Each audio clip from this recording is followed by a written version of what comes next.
On my table here, I have things that I need to put a baby on CPAP. So I have a baby. I'm using this as my patient.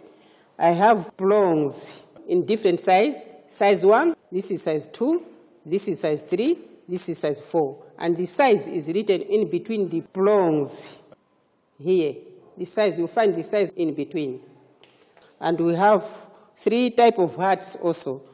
The small heart, the middle heart, and the large heart.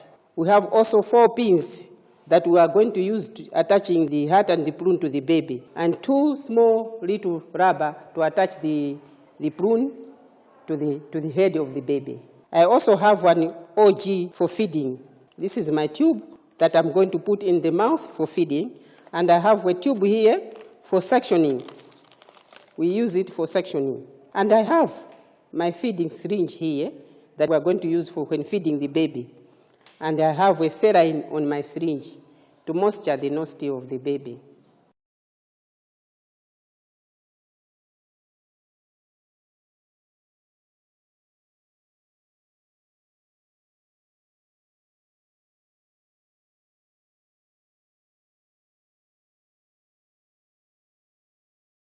So I have my patient here. This is a premature baby in neonatal ward who is having respiratory distress. I'm going to put an OGT for feeding because the baby can't take orally. And before putting the NGT, the baby is having some secretion on the nostril and on the mouth. So I'll try to suck first, then insert an OGT. So I have my suction tube here. First of all, I'm going to measure from the nostril to the ear, then halfway down. So the length that I have is the length that will go inside the nostril of baby when sucking. I'll start suctioning. This is connected to the machine, to the suction machine. I'll start in the nose.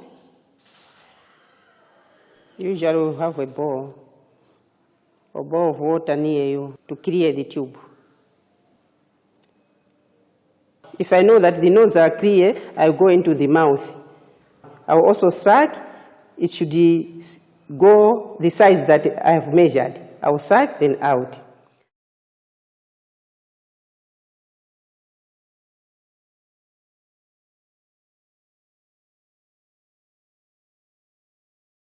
I know that the air now is clear. I want to put the feeding tube. Since the baby is having respiratory distress, we are going to put this feeding tube in the mouth because the nose will be plugged with prongs. So I'll also measure from the corner of the mouth to the ear,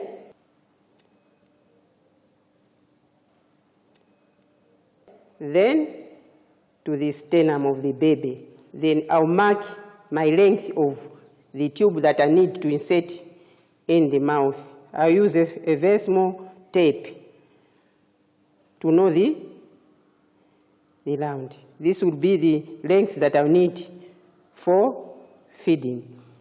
This is just to remind me the length of the tube that I want to insert on the baby. So I will insert in the mouth because the nose are going to be plugged with the prongs. So I've inserted up to the length that I needed. Then I'll put a tape to hold the OGT. This is my tape to hold the OGT for the baby. And I'll make sure I'll test if my tube is in the stomach. So I've got my water for testing here. There's no bubbling in the water. That it means my tube is in the stomach. If there are bubbles in the water, it means the tube is not in the right position. Maybe it's in the air. You have to remove everything and start again.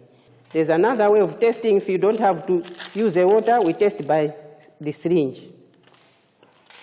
I'll try to aspirate to make sure the tube is inside the mouth. So there's abdominal contents coming, Therefore, my tube is right in the stomach. Then I'll close the end of the tube.